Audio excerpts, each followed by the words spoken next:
ሰላም እንዴናችሁ በዚህ ቪዲዮ ይዘንላችሁ የቀረብነው ሁለቱን ትላልቅ የሚባሉትን የኢአርፒ ሲስተሞችን ማለትም ኦዱ እና ኢአርፒ ኔክስትን ኮምፔር የምናደርግበት ቪዲዮ ነው። አብራችሁን ቆዩ። ብዙ ጊዜ ሰዎች ኦዱ ይሻላል ይላሉ፣ ሌሎች ደግሞ ኢአርፒ ኔክስት የበለጠ ተለዋዋጭ ነው ይላሉ። ግን እውነታው ምንድነው? አብዛኛው ጊዜ ድርጅቶች ትክክለኛውን ኢአርፒ ወይም ሲስተም የማይመርጡበት በቂ መረጃ ስለሌላቸው ነው። በኦዱ እና በኢአርፒ ኔክስት መካከል ያለውን ልዩነት በግልጽ አሳያችኋለሁ። እንዲሁም ለድርጅታችሁ የትኛው ይጠቅማል ብላችሁ የምታስቡበትን ያው እናንተ ትመርጣላችሁ ማለት ነው። ነገሩን ቀላል እናድርገውና ኦዱ ሁሉንም አይነት በአንድ የያዘ ለአጠቃቀም በጣም ምቹ የሆነ እና ብዙ የተዘጋጁ አፕሊኬሽኖች ያሉት ሲስተም ነው። ኢአርፒ ኔክስት ደግሞ ሙሉ በሙሉ ኦፕን ሶርስ የሆነ በፈለግነው መንገድ ለመቀየሩ ፍሌክሲብል እና የሚመች ለቁጥጥር አመቺ የሆነ ሲስተም ነው።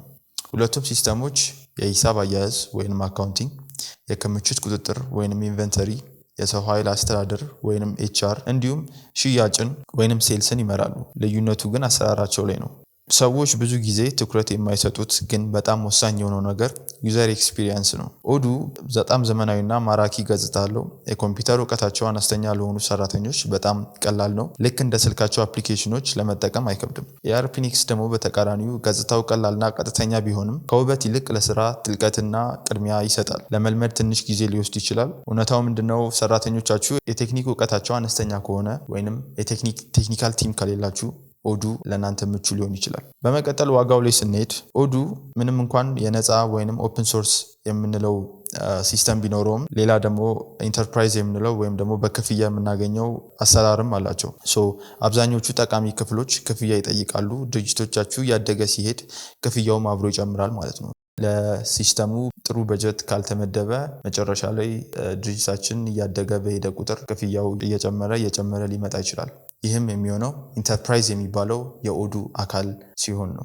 ነገር ግን ቅድም እንዳልኩት ኦፕን ሶርስ የሚባልም የኦዱ ሲስተም አለ፣ ማለትም ካለ ክፍያ የምንጠቀምበት ነው። ኢአርፒ ኔክስት ደግሞ ሙሉ በሙሉ ነፃ ወይም ኦፕን ሶርስ ነው። ለሶፍትዌር ፍቃድ ወይም ላይሰንስ ክፍያ አይጠየቅበትም። የምትከፍሉትም ለሆስቲንግ እና ለባለሙያ ብቻ ነው። ባጭሩ በጀት ካጠራችሁ ኢአርፒ ኔክስት፣ በጀት ካላችሁና ፈጣን ስራ ከፈለጋችሁ ደግሞ ኦዱ ምርጫችሁ ሊሆን ይችላል። ድርጅቶቻችሁ ለየት ያለ አሰራር ካለው ይህንን በጥንቃቄ ስሙ። ኢአርፒ ኔክስት እንደፈለጉ ለመቀየር በጣም አመቺ ነው። ሶፍትዌር አበልጻጊዎች ወይም ዴቨሎፐሮች በጣም ይወዱታል። ሲስተሙ ላይ ሙሉ ቁጥጥር ይኖራቸዋል።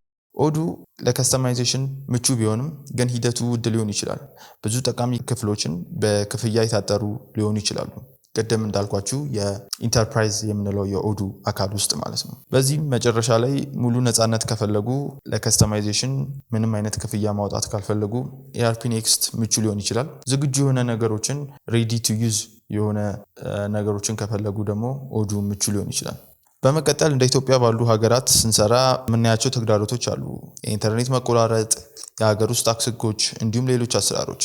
ኢአርፒ ኔክስት በሀገር ውስጥ ሰርቨር ላይ ጭኖ ወይም ሎካል ሆስቲንግ ለመጠቀም በጣም ይመቻል። ማንኛውንም የሀገር ውስጥ አሰራር ለማካተት ነፃነት ይሰጣል። ኦዱ ለሎካል ሆስቲንግ ምቹ ቢሆንም ግን ብዙ ጊዜ በውጭ ድርጅቶችና በዶላር ክፍያ ላይ ተመሰረተ ሊሆን ይችላል። ሲስተሙን ስራ ላይ ለማዋል ምን ያህል ጊዜ ይፈጃል የሚለውን ስናይ ኦዱ በፍጥነት ስራ ለማስጀመር ይረዳል። ብዙ ነገሮች የተዘጋጁ ያለቁ ፕለግ ኤንድ ፕሌይ የምንለው አይነት ሲስተም ሲሆን ኢአርፒ ኔክስት ደግሞ በተቃራኒው ለማስተካከልና ዝግጁ ለማድረግ ጊዜ ይወስዳል።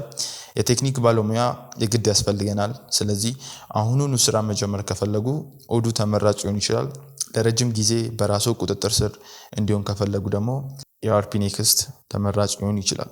በመጨረሻም ኦዱን የሚመርጡበት ምክንያት ለአጠቃቀም ቀላል የሆነ ሲስተም ከፈለጉ፣ በጀት ካሉትና በፍጥነት ስራ መጀመር ከፈለጉ ኦዱ ምርጫዎት ሊሆን ይችላል።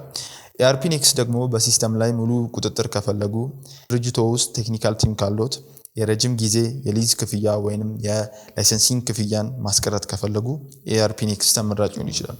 እንግዲህ ይህን ካልን ኢአርፒ ለመጠቀም አቅዳችሁ የተሳሳተ ውሳኔ መወሰን ካልፈለጋችሁ ይህን ገጽ ይከታተሉ፣ ፎሎ ማድረግ አይርሱ። እኛ ስለ ኢአርፒ ሲስተሞች በተግባር የታየ መረጃ እንሰጣችኋለን። እንዲሁም ለድርጅታችሁ የሚበጀውን አብረን እንመርጣለን። ሰላም ቆዩ።